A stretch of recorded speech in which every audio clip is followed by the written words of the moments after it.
Well, streaming is now becoming more and more popular for American TV viewers, but hold your wallet because the prices, if you want commercial-free, are going way up. Welcome to Streamflation. Let's bring in Strat America's Managing Director, Seth Schachtner, and pop culture and entertainment expert, Jacquie Jordan. Thank you both. Seth, I want to put these on the board. This is the ad streaming cost, right? You see Netflix, $15.49 now. Disney Plus, like, doubled their price, $13.99. HBOMax, $15.99. And then, of course, you got Hulu. You got all these other ones in there. I mean, they're hitting for like $75 now for these things, and sometimes you still have to watch the ads. Yeah. What's happening now is I think the studios and the streamers have figured out there are different price points that are out there. That consumers might not be so price sensitive on the subscription side of things. Disney's seeing it, so is Netflix, so they're pushing that subscription price up. But at the same time, they're also doing away with kind of the mid-tier, and they're making more. They call it ARPU, the average revenue per user on the ad-supported stuff. Yeah. And so they're emphasizing the free plans too, and it's all about profitability now. It's not just about getting subscribers and building lots of programming. And it's probably a smart strategy to build towards profitability. Yeah, and Jacquie, the whole thing here, I remember reading a long time ago that they were all about eyeballs. You know, Netflix is going for the more, if you just sign up everybody, you get eyeballs, and now they genuinely need revenue to actually survive. Well, it's so interesting because they take up 62% of the marketplace for media assets, and the timing for this is really interesting. Obviously, we're in a recession, but we're also in an actors and writers strike right now, and they're fighting over residuals for streaming rights, while the companies are raising the price right now for the consumer. So it's very ironic timing.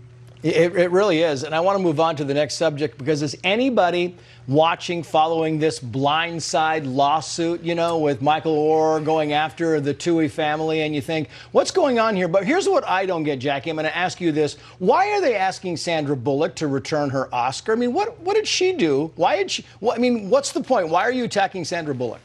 Well, I couldn't agree more with you on that. It's not the thing to attack her about, but it's, they're calling this a white savior story. So they're going after, I mean, there's the hint of racism in here, but, if you look at the Best Picture movies over the past couple of years, there's been a lot of social minority stories being promoted. So to go after Sandra Bullock is ironic, and it's a distortion, and it's from the same exact community that is also saying that, a lot of these white actresses ended up adopting black children. So the logic for Sandra Bullock to have to give back her Oscar because it's a white savior story is just all a complete distortion. Speaking of white savior story, Seth, I want to read this because this is from a sociologist and the author of the White Savior film, quoting, "It's a common theme in which the black person being saved has to be almost rescued from blackness itself. The message is the closer to whiteness you become, the more your problems are solved."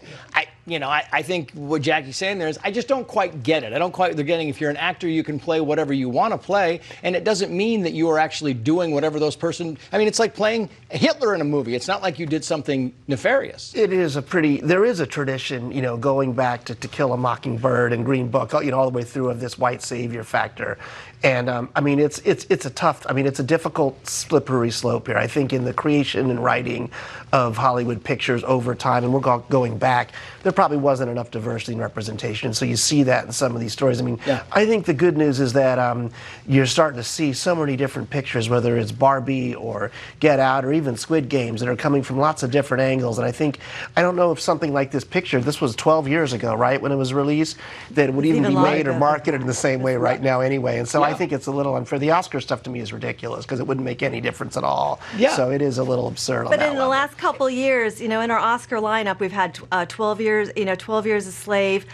2 years ago, we had Coda, which was a child of disabled adults, deaf adults. So it's, we've definitely had a lot of minority representation in films in the last decade. Unlike so we've definitely hit the quota in our stories. So to come back and do a retro pull is kind of ironic.